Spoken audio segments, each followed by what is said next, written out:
Welcome back, guys. We are going to finish reading this chapter together. So we're starting kind of towards the middle of page 61. Page 61. Here we go. Let me get the recording up.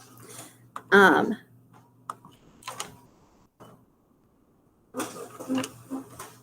week later, as we returned from work, there in the middle of the camp in the upper Platz stood a black gallows. We learned that soup would be distributed only after roll call, which lasted longer than usual. The orders were given more harshly than on other days, and there were strange vibrations in the air. "Caps off!" Lagereltis suddenly shouted. 10,000 caps came off at once. "Cover your heads!" 10,000 caps were back on our heads at lightning speed. The camp gate opened. An SS unit appeared and encircled us, one SS every 3 paces.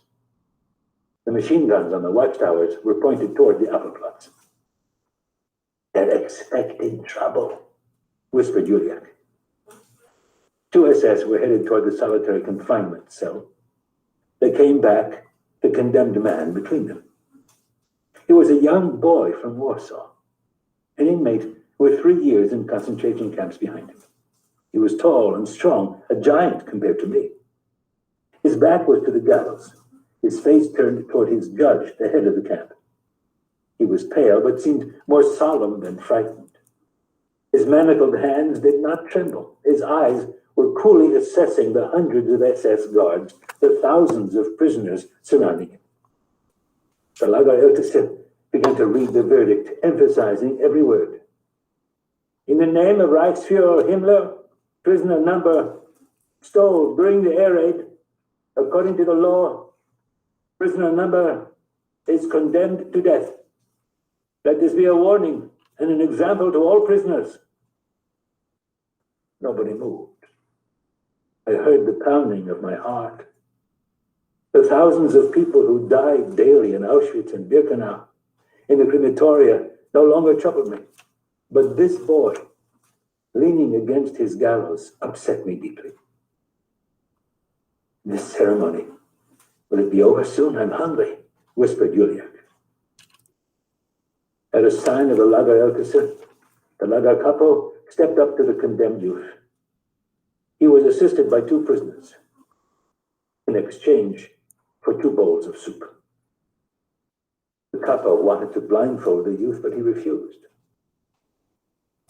After what seemed like a long moment, the hangman put the rope around his neck. He was about to signal his aides to pull the chair from under the young man's feet, when the latter shouted in a strong and calm voice, "Long live liberty! My curse on Germany! My curse! My..."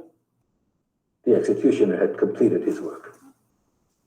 Like a sword, the order cut through the air. "Caps off!" 10,000 prisoners paid their respects. "Cover your heads!" And the entire camp, block after block, filed past the hanged boy and stared at his extinguished eyes, the tongue hanging from his gaping mouth. The capos forced everyone to look at him squarely in the face. Afterward, we were given permission to go back to our block and have our meal. I remember that on that evening, the soup tasted better than ever. Okay, so let's talk about this first hanging together. So first of all, it is a young boy, not super young. He's about Ellie's age, but he's already been in the concentration camp for 3 years. Now, they're obviously expecting trouble, but how do the prisoners react? Ellie says it upsets him, but does it have any lasting impact on him? Probably not, because it says that the soup tasted better than ever. So he's just happy to be alive. He's happy that he gets to taste that soup. And you could also look at Juliak's reaction. So during this, Juliak says, "Do you think this will be over soon? I'm hungry." So to Juliak, this is nothing. He's just worried about when he's going to get his next food. And then last, just like another sign that it didn't really bother people, 2 prisoners were willing to help with the hanging for just extra soup. That's all it took, was they were promised extra soup. So they were like, sure, we'll kill this guy for you. Yeah. So as you can see, like, sure, they were expecting trouble and it did upset him, but it wasn't very extreme. This next one is going to be. Pressed tightly against one another in an effort to resist the cold, our heads empty.